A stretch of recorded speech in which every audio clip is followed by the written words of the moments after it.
नमस्कार। मैं इंदु सिंह कला एकेडमी के इस चैनल पर आप सबका स्वागत करती हूँ। आइए आज हम नेट के सिलेबस में शामिल इकाई 10 में महादेवी वर्मा के जो संस्मरण दिए हुए हैं ठकुरी बाबा, उसके महत्वपूर्ण बिंदुओं को समझने का प्रयास करते हैं। तो आइए इसे हम समझते हैं।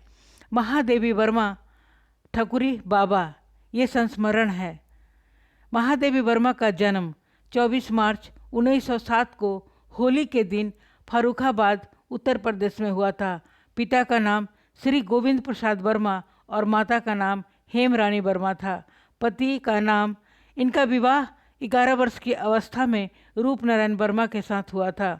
निधन 11 सितंबर 1987 ईस्वी को प्रयागराज में। पुराना नाम इलाहाबाद था। महादेवी वर्मा के नाना ब्रज भाषा के कवि थे। महादेवी वर्मा हिंदी साहित्य में छायावाद युग के जयशंकर प्रसाद, सूर्यकांत त्रिपाठी निराला और सुमित्रा नंदन पंत के साथ महत्वपूर्ण स्तंभ मानी जाती हैं। महादेवी वर्मा को के अनेक उपनाम दिए गए हैं। महादेवी वर्मा को आधुनिक मीरा के नाम से पुकारा जाता है। कवि निराला ने उन्हें हिंदी के विशाल मंदिर की वीणा पानी कहा है। उन्हें छायावाद की शक्ति यानी दुर्गा, वेदना की कवयित्री, रहस्यवादी कवित्री के नाम से भी जाना जाता है। इनकी पहली कविता दिया थी, जिसे इन्होंने 1918 ईस्वी में लिखी थी। 7 वर्ष की अवस्था में इन्होंने एक सवैया भी लिखा था। महादेवी वर्मा अपनी काव्य रचना ब्रज भाषा में करती थीं। बाद में आचार्य महावीर प्रसाद द्विवेदी की प्रेरणा से इन्होंने खड़ी बोली में लिखना आरंभ किया।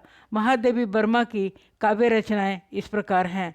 काव्य संग्रह निहार, रश्मि, नीरजा, सांध्य गीत और दीपशिखा।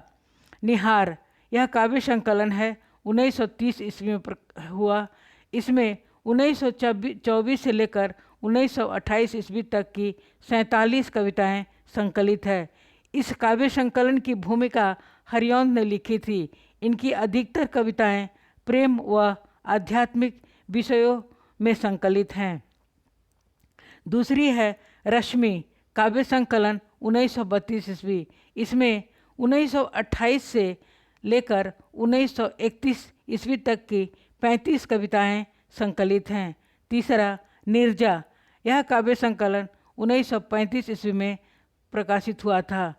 यह 1932 ईस्वी से 1934 ईस्वी तक की रचित 58 गीतों का संकलन है।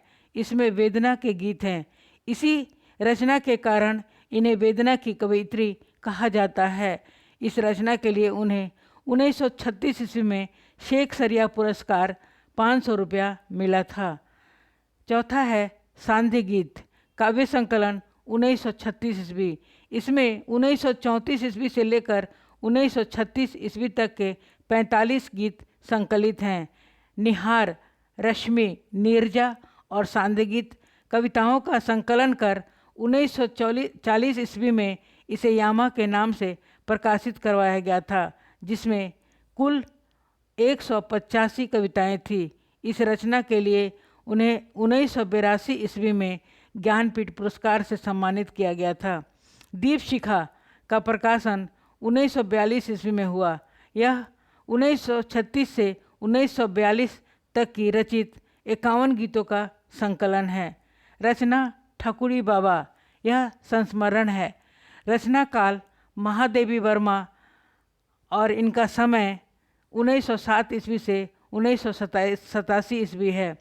महादेवी ने अपने रेखाचित्र में अपने संपर्क में आने वाले शोषित व्यक्तियों, दीनहीन नारियों, साहित्यकारों, जीव जंतुओं आदि का संवेगात्मक चित्रण किया है। महादेवी के रेखाचित्र में अनुभूति की अभिव्यक्ति, चित्र का बिंब, विधान और सुक्ति का प्रभाव एक साथ दिखाई देता है। ठकुरी बाबा इसी नज़रिए से लिखा गया संस्मरणात्मक रेखाचित्र है। ठकुरी बाबा स्मृति की रेखाएं 1943 ईस्वी में संकलित है। 7 संस्मरणों में से यह ठकुरी बाबा 5वां संस्मरण है। महादेवी वर्मा के संस्मरणों और रेखा चित्र का क्रम इस प्रकार है। अतीत के चलचित्र 1941 ईस्वी, स्मृति की रेखाएं 1943, पथ के साथी 1956 और मेरा परिवार 1971। स्मृति की रेखाएं में संकलित निम्नलिखित संस्मरण हैं: भक्तिन, चीनी फेरीवाला, पर्वत पुत्र, मुन्नू की माई, ठकुरी बाबा, बिभिया, गुंगिया आदि हैं। ठकुरी बाबा का चरित्र ग्रामीण वर्ग का प्रतिनिधित्व करता है, जिसे रसिया, बिरहा इत्यादि गाने, आल्हा, आलाप या नौटंकी आदि में भाग लेने और भांति भांति के स्वांग रचाने के कारण उन्हें समाज हे दृष्टि से देखता है। लेखक का उद्देश्य भारतीय ग्रामीण समाज के सबसे दरिद्र उत्पीड़ित लोगों के प्रति सहानुभूति जागृत करना है। इसके विशेष तथ्य हैं: ठकुरी बाबा से महादेवी वर्मा की भेंट प्रयाग के कल्पवास के दौरान हुई थी। ठकुरी बाबा भाट वंश में पैदा हुए थे। ठकुरी बाबा के पुत्री का नाम बेला था। शादी के 1.5 वर्ष बाद ही उनकी पत्नी का देहांत हो गया था। ठकुरी बाबा सैदपुर गांव के रहने वाले थे। वहां से माघ मेला प्रयाग 33 मील दूर था। ठकुरी बाबा संस्मरण के मुख्य पात्र इस प्रकार हैं: भक्तिन महादेवी वर्मा की परिचारिका हैं। वृद्धा ठकुराइन, सहुआइन, विधुर काछी, ब्राह्मण दंपति आदि। आपने इस वीडियो को सुना और देखा, इसके लिए मैं आप सबका धन्यवाद करती हूँ। धन्यवाद।